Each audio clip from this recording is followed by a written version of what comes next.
हाँ तो है। पता है तुम्हें पहली बीवी हूँ मैं, पता है आपको ये बात? সামান্য বিষয় নিয়ে মনোমালিন্য, আর তাতে স্ত্রী বলে উঠলেন, যোগ্যতা থাকলে আরেকটি বিয়ে করে দেখাও, আমি দেখে তোমার সংসার করি, অন্য কোনো মেয়ে জীবনেও তোমার সংসার করবে না। ব্যাস, মুহূর্তে বদলে গেল সবকিছু। স্ত্রীকে ভুল প্রমাণ করতে নিলেন এমন এক সিদ্ধান্ত যা শুনলে চমকে যাবে যে কেউ। কোনো কথা নেই, সোজা বসে গেলেন দ্বিতীয় বিয়ের পিড়িতে। কিন্তু এরপর স্ত্রী যে কাণ্ড করে বসলেন তা নিয়ে রীতিমতো অবাক নেট দুনিয়া। হার মানতে নারাজ স্ত্রী পুলিশ নিয়ে হাজির হলেন স্বামীর শ্বশুর বাড়িতে। আর এমন ঘটনা এখন তোলপাড় দেশ জুড়ে। चलिए हम जा ही रहे, हम जाने के लिए यहाँ से दोनों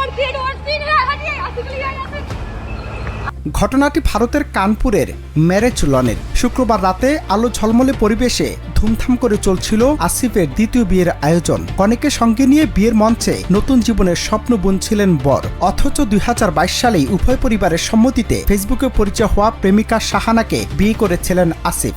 2014 সালে তাদের মাঝে তিক্ততা বাড়ায়, মামলা আদালত পর্যন্ত গড়ায়। কিন্তু সেই আইনি বিচ্ছেদ সম্পূর্ণ না হতেই স্ত্রীর উপর প্রতিশোধ নিতে গোপনে এই বিয়ের মণ্ডপ সাজিয়েছিলেন তিনি।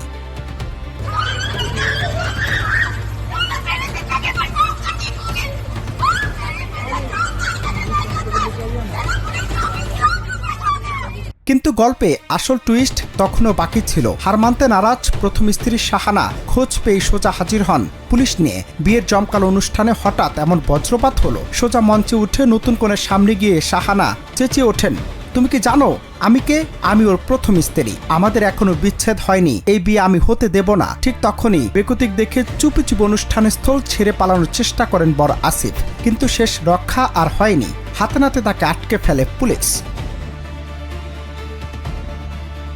স্ত্রীর দেয়া চ্যালেঞ্জ জিততে গিয়ে এখন বরের ঠাঁই হলো সোজা পুলিশ হেফাজতে। আদালত পর্যন্ত গড়ানো এই মামলার জল এখন কতদূর গড়ায় তা তদন্ত করে দেখছে পুলিশ। তবে সোশ্যাল মিডিয়ায় বিয়ের মণ্ডপে শাহানার এমন স্টান হামলার ভিডিওটি প্রকাশ্যে আসতেই রীতিমতো তোলপাড় শুরু হয়েছে নেট দুনিয়ায়। নেটিজেনদের একাংশ বলছেন, স্ত্রীর সাথে জিদ দেখাতে গিয়ে বর এখন নিজেই নিজের ফাঁদে আটকা পড়েছেন। সামান্য অহংকার আর রাগের বশে নেয়া একটা সিদ্ধান্ত যে জীবনের ছক কিভাবে বদলে দিতে পারে, এই ঘটনায় তার জ্বলন্ত প্রমাণ।